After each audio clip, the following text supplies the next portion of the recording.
5 P's of hearing God through the Bible. They have transformed my relationship with the Lord and with His Word. The first P is position yourself to hear from God. Position yourself to hear from God. I'll explain that I mean this in a spiritual way and in a physical way. Spiritually, I mean that you come to the scriptures with an expectation that you have the right and the privilege to hear from God.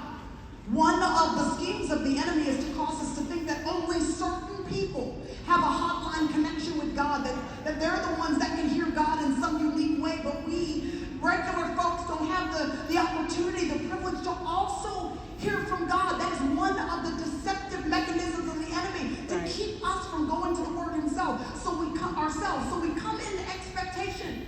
David wrote in Psalm 119:18, "Open up my eyes, Lord, so that I can behold wonderful things in your law." Amen. He came with expectation that his spiritual eyes could be opened, so that he wouldn't just be physically reading the law, but so that his spiritual radar would be heightened, so that he could detect what it was that the Lord was saying to him through the scriptures.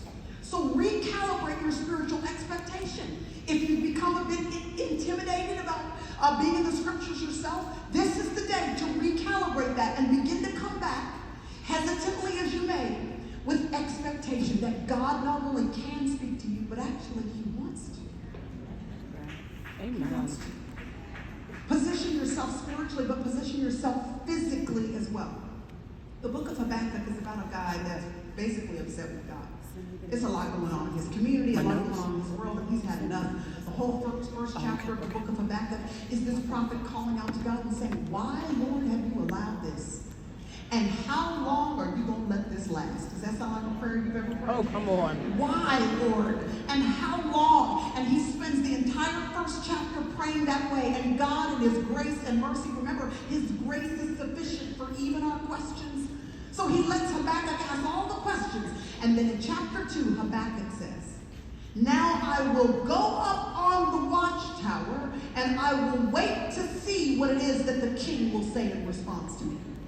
He was referring to like a stronghold, a citadel that used to be positioned in the front of communities in that day. And those citadels were designed for a soldier to be able to climb up above ground level circumstances. In the middle of this, there would be a stairwell that would be in the middle of this stronghold. And he'd get to the top of it, undistracted by ground level circumstances, so that he could keep his eyes peeled to the horizon. He was looking for enemies that might be encroaching, but he was always also looking for neighboring kings that might be coming, so that he could send word down below and say, "Hey, prepare for gifts, prepare for what it is that we're going to give this king, because he's on the way." He positioned himself above ground level circumstances so that his eyesight would be clear as soon as the neighboring king was on the horizon. This is what positioning yourself physically to watch for the king looks like. Pulling yourself away from the ground level circumstances of your everyday life. Okay? Like the to-do list I talked about a little bit earlier today that we all have. Stuff that we got to get back to tonight and tomorrow. There needs to be a segment of your life where you peel away from ground level circumstances, so that you can have some clarity of thought, some clarity and alertness of heart to tune yourself in to hear what it is that God might want to speak and say to you. Of course, we can hear Him in the noise of life too. Sometimes you're just driving, or you're at church amongst a lot of people, or a stranger stops you at Starbucks and says something to you that you know is encouragement for the Lord based on where you are in your life. So we can hear the Lord in the busyness of life too. But when we are spending time with God, if we'll take an opportunity to go into a place where we can be undistracted for just a few moments, it helps us to clear the airwaves so that we can see when the King is coming and what it is that He wants to speak to us through His Word. Amen. Now, there was this little movie called War Room.